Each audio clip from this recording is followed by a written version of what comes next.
7살의 바다에 버려진 아이 셔츠 단추 하나로 완벽한 복수를 하다. 새벽 5시 동해안 어느 해변. 파도 소리만 울리는 텅 빈 백사장에 7살 아이가 혼자 서 있습니다. 회색 셔츠를 입은 작은 몸, 손에 든 가방 하나, 그리고 멀어지는 차 한 대. 아이를 버리고 떠나는 새엄마의 차는 단 한 번도 뒤를 돌아보지 않았습니다. 말도 못하는 7살 아이. 아무도 없는 바닷가. 차가운 새벽 공기. 이건 학대일까요? 유기일까요? 아니면 거대한 복수극의 시작일까요? 지금부터 여러분께 들려드릴 이야기는 한 아이가 어떻게 자신을 버린 사람들에게 완벽한 반격을 가했는지에 대한 이야기입니다. 그리고 이 모든 것의 열쇠는 셔츠에 달린 작은 단추 하나였습니다. 잠깐, 영상 시작하기 전에 여러분, 이 채널은 매주 실화를 바탕으로 한 놀라운 이야기들을 여러분께 전해드리고 있습니다. 오늘 이야기가 마음에 드신다면 꼭 구독 버튼과 좋아요 눌러주세요. 그리고 알림 설정까지 해두시면 새로운 이야기를 가장 먼저 만나보실 수 있습니다. 댓글로 여러분의 생각도 남겨주시면 정말 큰 힘이 됩니다. 그럼 이제 본격적으로 이야기 속으로 들어가 보겠습니다. 새벽 5시가 조금 넘은 시각, 한 해변 주차장에 고급 외제차 한 대가 멈춰 섰습니다. 뒷좌석 문이 열리고 작은 아이가 내렸습니다. 준호, 7살. 선천적 발성장애로 태어나 한 번도 말을 해본 적 없는 아이였습니다. 운전석에 앉아있던 여자가 차창을 내리고 차갑게 말했습니다. 여기서 기다려. 금방 올게. 준호는 고개를 끄덕였습니다. 새엄마의 말을 믿었으니까요. 하지만 차는 출발했습니다. 그리고 돌아오지 않았습니다. 10분이 지나고 30분이 지나고 1시간이 지났습니다. 하늘이 밝아오기 시작했습니다. 준호의 손에는 작은 캔버스 가방 하나만 들려 있었습니다.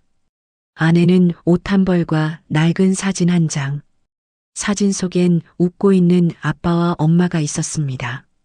친엄마는 준호가 3살 때 교통사고로 세상을 떠났습니다. 아빠는 2년 전 재혼했고 6개월 전 갑작스러운 심장마비로 사망했습니다. 준호에겐 새엄마 외에 아무도 없었습니다. 그런데 그 유일한 보호자가 아이를 버렸습니다. 파도가 점점 가까이 다가왔습니다. 밀물이었습니다. 준호는 파도가 발목을 적시는 걸 느끼며 뒤로 물러섰습니다. 춥고 무섭고 외로웠습니다. 목소리가 나오지 않는 아이는 울음소리조차 낼 수 없었습니다. 그저 눈물만 뺨을 타고 흘러내렸습니다. 아이는 떨리는 손으로 셔츠 단추를 만졌습니다. 회색 셔츠의 두 번째 단추. 조금 특이하게 생긴 다른 단추들보다 약간 큰 단추였습니다. 아빠가 준호에게 마지막으로 입혀준 옷이었습니다. 아빠는 그날 이렇게 말했었습니다. 준호야, 이 단추 기억해. 아빠가 없어도 이 단추만 있으면 괜찮아. 당시엔 무슨 뜻인지 몰랐습니다. 하지만 지금 이 순간 준호는 본능적으로 알았습니다. 이 단추가 뭔가 특별하다는 것을. 준호는 힘을 주어 단추를 눌렀습니다. 딸깍. 작은 소리와 함께 단추 안쪽에서 미세한 진동이 전해졌습니다. 그리고 3초 후 단추에서 목소리가 흘러나왔습니다. 낮고 또렷하고 따뜻한 목소리. 준호야, 아빠다. 녹음된 목소리였습니다. 준호의 눈이 커졌습니다. 지금 이 목소리를 듣고 있다면 아빠는 아마 이미 세상에 없을 거야. 미안하다, 아들. 아빠가 너를 지켜주지 못해서. 준호의 눈에서 눈물이 쏟아졌습니다. 하지만 걱정하지 마. 아빠는 내가 안전하도록 모든 준비를 해뒀어. 이 단추는 GPS 추적기이자 긴급 통신 장치야. 지금 이 순간 내 위치는 아빠가 믿는 사람들에게 전송되고 있어. 준호는 숨을 죽이고 들었습니다. 그들이 곧 너를 데리러 갈 거야. 그때까지만 조금만 참아. 그리고 준호야, 기억해. 넌 혼자가 아니야. 절대로. 목소리가 끊겼습니다. 준호는 단추를 꽉 쥐었습니다.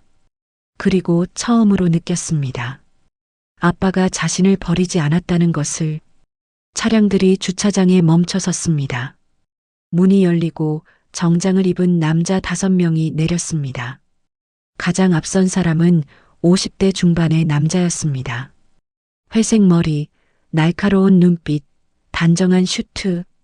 그는 준호를 보자마자 무릎을 꿇었습니다. 회장님 아드님, 뵙게 되어 영광입니다. 준호는 놀란 표정으로 그들을 바라봤습니다. 회장님? 아드님? 남자가 부드럽게 말했습니다. 제 이름은 한석주입니다. 아버님의, 김태현 회장님의 비서실장이었습니다. 김태현, 준호의 아빠 이름이었습니다. 하지만 준호가 알던 아빠는 그저 평범한 회사원이었습니다. 작은 아파트에서 살았고 중고차를 몰았고 늘 바쁘게 일했습니다. 회장이라는 단어와는 거리가 멀어 보였습니다. 한석주가 설명했습니다. 아버님은 태연그룹의 창업주이자 회장이셨습니다. 하지만 준호님의 안전을 위해 그 사실을 철저히 숨기셨습니다. 준호는 이해할 수 없다는 표정을 지었습니다. 왜 숨겼을까? 한석주가 계속 말했습니다. 아버님이 돌아가시기 3개월 전 저희에게 이런 지시를 내리셨습니다. 내가 죽으면 준호를 절대 혼자 두지 마라. 하지만 준호가 단추를 누르기 전까지는 개입하지 마라. 준호 스스로 선택할 때까지 기다려라. 그제야 준호는 깨달았습니다. 아빠는 이 모든 상황을 예상하고 있었다는 것을. 새엄마가 자신을 버릴 것까지도. 한석주가 말을 이었습니다. 아버님은 재혼 상대인 박미선 씨를 처음부터 믿지 않으셨습니다. 하지만 일부러 결혼하셨습니다. 준호의 눈이 커졌습니다. 일부러? 네. 아버님은 회사 내부에 배임 세력이 있다는 것을 알고 계셨습니다. 그리고 박미선 씨가 그들과 연결되어 있다는 것도요. 아버님은 일부러 그녀와 결혼하셔서 그들이 움직이도록 유도하셨습니다. 한석주는 태블릿을 꺼내 준호에게 보여줬습니다. 화면에는 복잡한 금융거래 내역들이 표시되어 있었습니다. 박미선 씨는 결혼 후 회장님의 비자금 계좌 정보를 빼냈습니다. 총 300억 원 규모입니다. 하지만 그녀는 몰랐습니다. 그 계좌들이 모두 함정이었다는 것을요. 준호는 숨을 죽이고 들었습니다.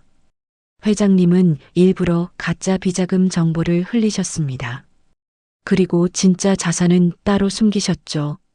그 진짜 자산의 유일한 상속인은. 한석주가 준호를 바라봤습니다. 바로 준호님 당신입니다. 준호는 믿을 수 없다는 표정을 지었습니다. 자신이 상속인? 한석주가 서류 봉투를 꺼냈습니다. 아버님은 공증된 유언장을 남기셨습니다. 모든 재산은 준호님께 상속됩니다. 단 준호님이 성인이 될 때까지 저희가 신탁 관리합니다. 서류를 펼치자 숫자들이 보였습니다. 부동산, 주식, 예금, 해외 자산. 총 자산 규모는 1200억 원이 넘었습니다. 준호는 현실감이 없었습니다. 아빠가 회사원인 줄 알았던 아이에게 이 모든 것은 너무나 낯선 세계였습니다. 하지만 한석주의 다음 말이 준호를 현실로 끌어당겼습니다. 박미선 씨는 지금쯤 가짜 계좌에 돈을 빼내려고 시도하고 있을 겁니다. 하지만 그 순간 그녀의 모든 범죄 행위가 기록됩니다. 횡령, 배임, 문서 위조, 그리고 한석주의 목소리가 차갑게 가라앉았습니다. 아동유기. 준호의 주먹이 꽉 쥐어졌습니다.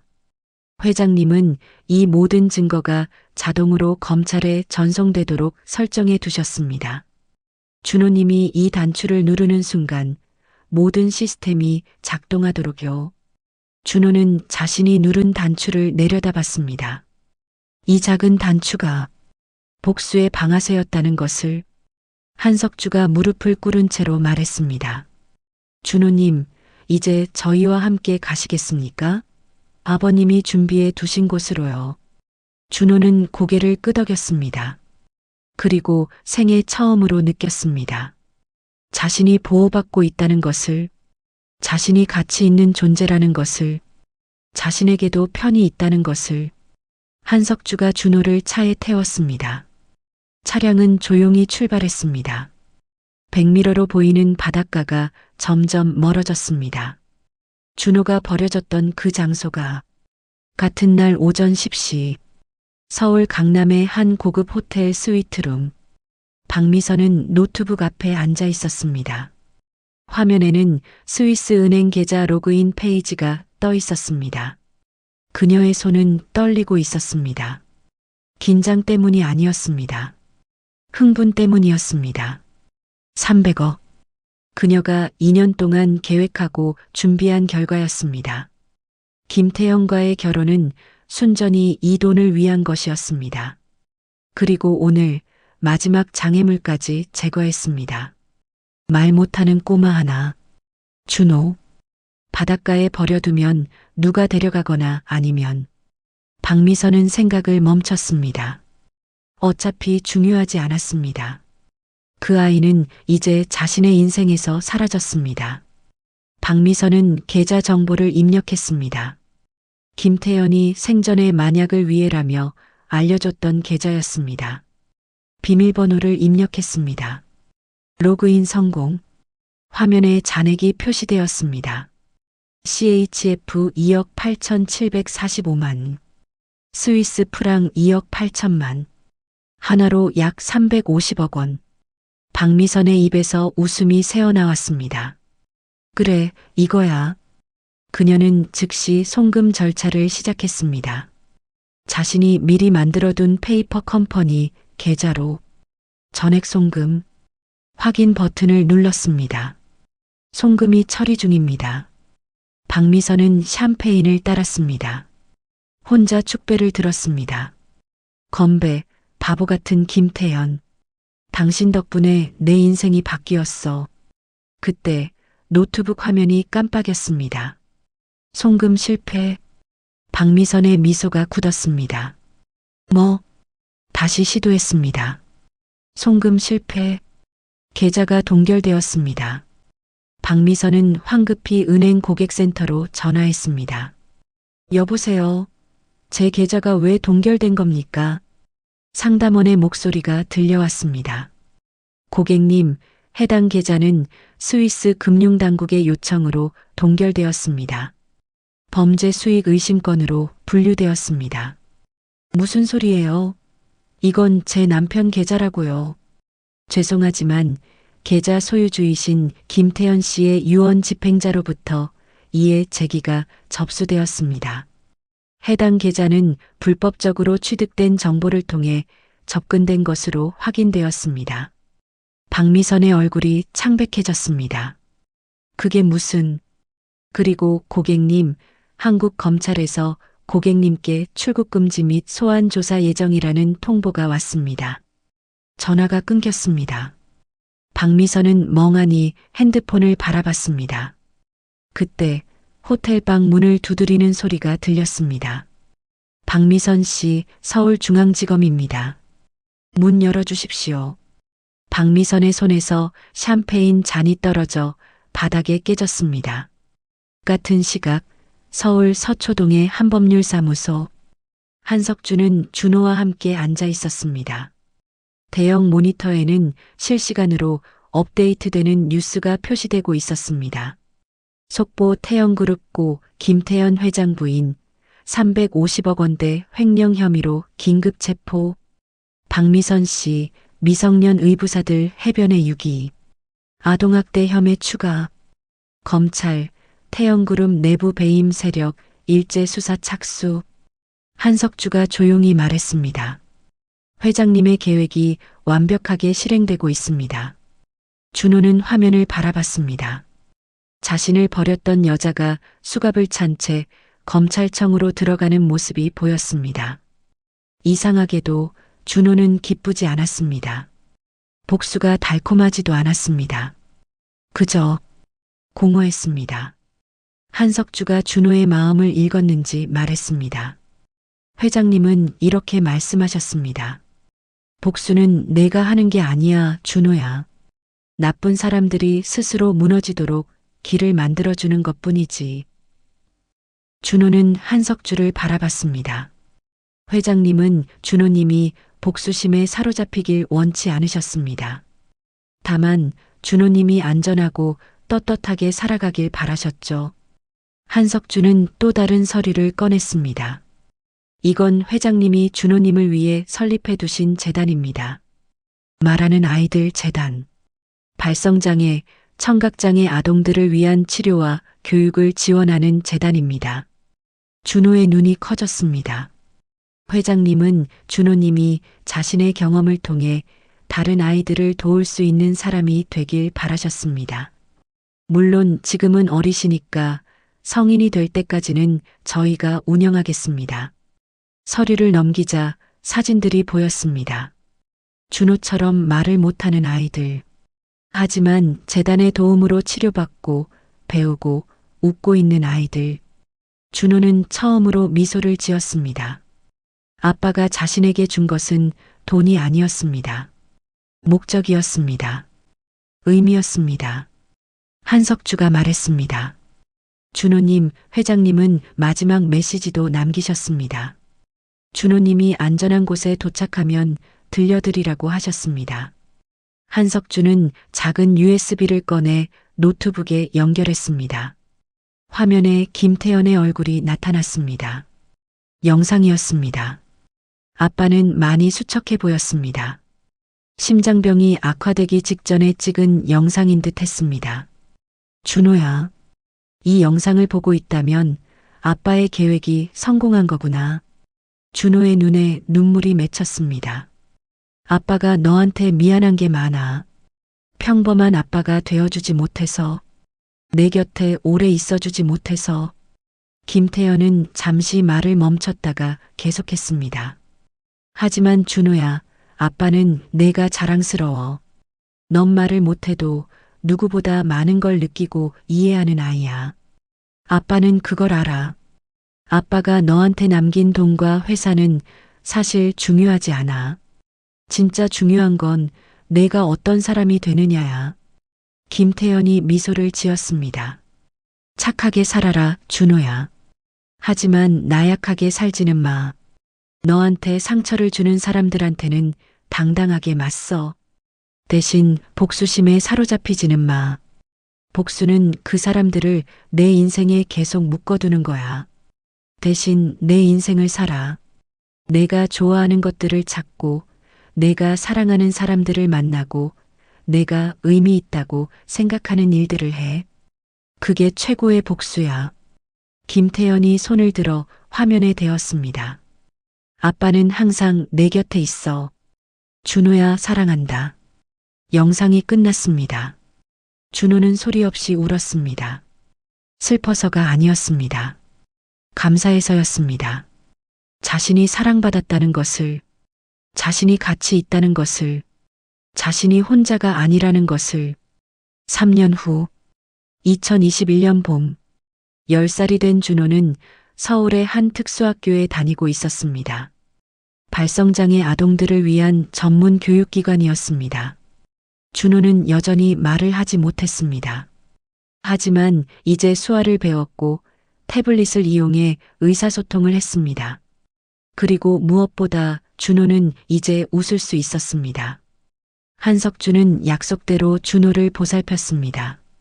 법적 후견인이 되어 준호가 안전하고 건강하게 자랄 수 있도록 모든 것을 지원했습니다. 준호는 한석주를 한 아저씨라고 불렀습니다. 태블릿으로. 한석주는 그 호칭을 좋아했습니다. 어느 토요일 오후 한석주와 준호는 말하는 아이들 재단센터를 방문했습니다. 준호가 처음으로 재단 활동에 직접 참여하는 날이었습니다. 센터에는 준호처럼 발성장애나 청각장애를 가진 아이들 20명 정도가 있었습니다. 4살부터 12살까지 다양한 나이의 아이들이었습니다. 준호는 처음엔 긴장했습니다. 하지만 아이들이 다가와 수화로 인사하자 준호도 수화로 답했습니다. 안녕, 나는 준호야. 나는 지민이야. 나는 서준이. 아이들은 금방 친해졌습니다. 같은 어려움을 겪는 아이들끼리는 말이 필요 없었습니다. 서로를 이해하는 눈빛만으로 충분했습니다. 재단 선생님이 준호에게 말했습니다. 준호야, 오늘 특별한 손님이 와. 내가 꼭 만나봤으면 하는 분이야. 준호가 고개를 갸웃거렸을 때 한 여성이 들어왔습니다. 30대 후반으로 보이는 따뜻한 인상의 여성이었습니다. 안녕하세요, 준호. 나는 이수진이라고 해요. 음성 언어 치료사예요. 이수진은 수화도 함께 사용하며 말했습니다. 나도 어렸을 때 말을 못했어요. 준호처럼요. 준호의 눈이 커졌습니다.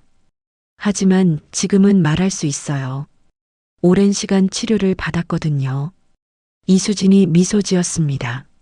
모든 사람이 말할 수 있게 되는 건 아니에요. 그리고 그건 괜찮아요. 말을 못해도 충분히 행복하고 성공적인 삶을 살 수 있으니까요. 하지만 준호, 만약 내가 말하고 싶다면 우리가 도와줄 수 있어요. 시도해 볼 의향이 있니? 준호는 잠시 생각했습니다. 그리고 태블릿에 타이핑했습니다. 해보고 싶어요. 그날부터 준호의 새로운 도전이 시작되었습니다. 일주일에 3번 이수진 선생님과 음성 치료를 받았습니다. 처음엔 단순한 발성 연습이었습니다. 아, 소리가 나오지 않았습니다. 준호는 좌절했습니다. 하지만 이수진은 포기하지 않았습니다. 괜찮아요, 준호. 천천히 해요. 목소리는 근육이에요.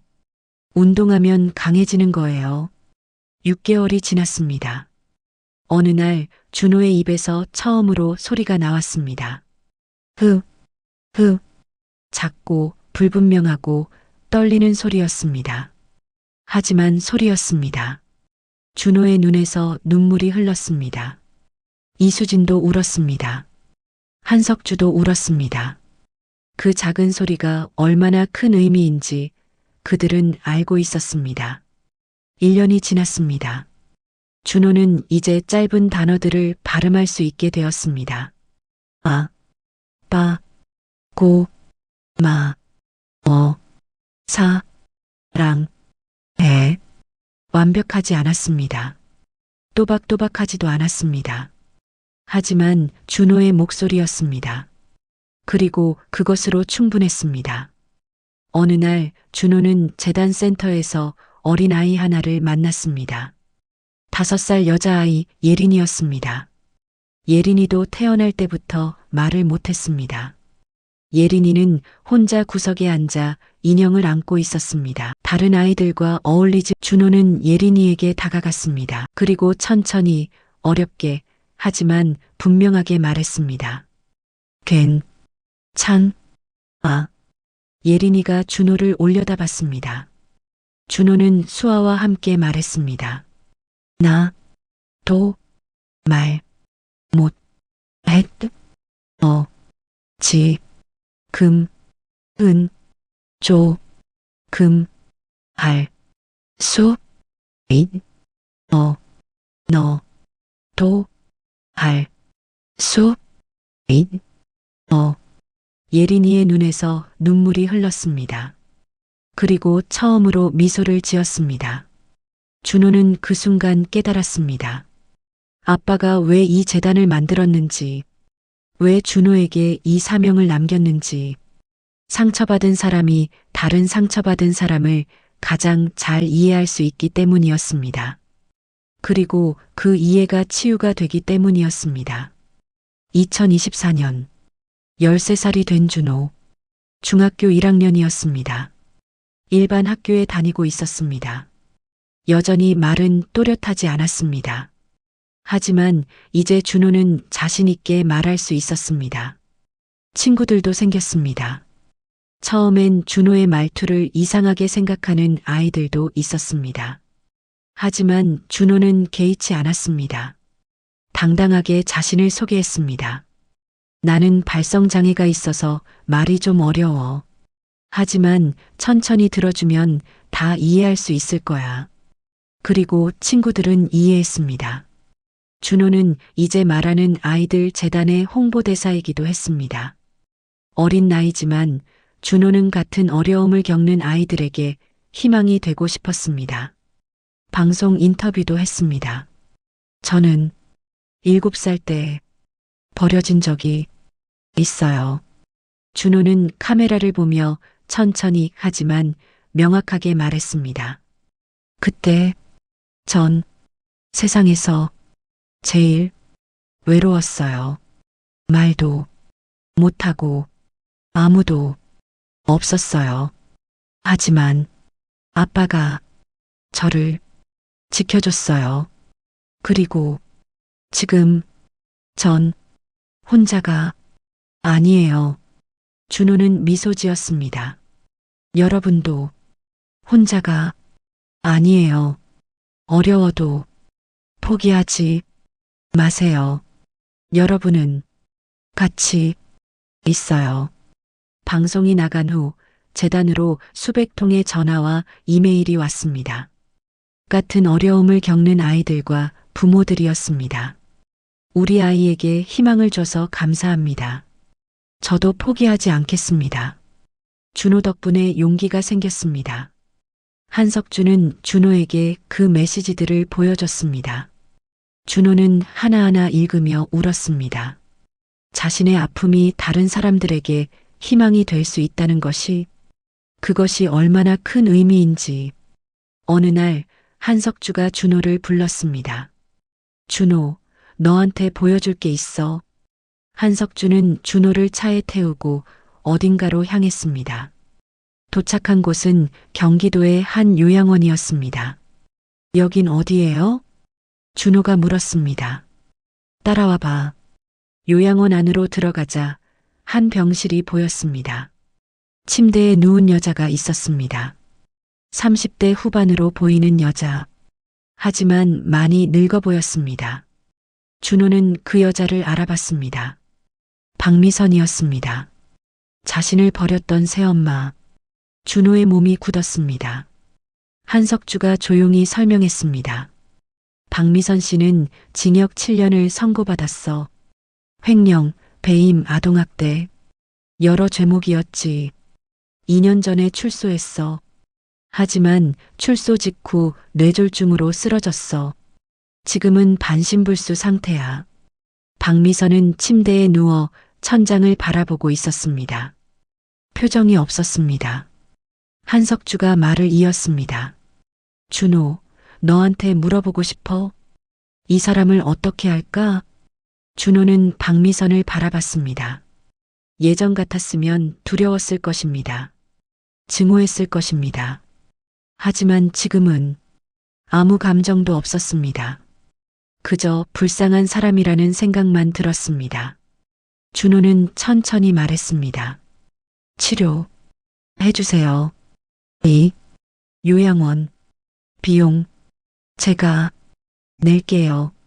한석주가 놀란 표정을 지었습니다. 준호야, 이 사람은 너를 버린 사람이야. 그래도 준호는 고개를 끄덕였습니다. 아빠가 그랬어요. 복수는 그 사람을 제 인생에 묶어두는 거라고. 전 이제 자유롭게 살고 싶어요. 준호는 박미선에게 다가갔습니다. 그리고 조용히 말했습니다. 저 준호예요. 박미선의 눈에서 눈물이 흘렀습니다. 아마도 유일하게 움직일 수 있는 부분이었습니다. 전 이제 괜찮아요. 당신도 괜찮아지길 바라요. 준호는 돌아섰습니다. 그리고 요양원을 나왔습니다. 밖에는 햇살이 밝았습니다. 한석주가 물었습니다. 후회 안 해? 준호는 미소 지었습니다. 아니요. 이게 맞는 것 같아요. 아빠도 이렇게 했을 것 같아요.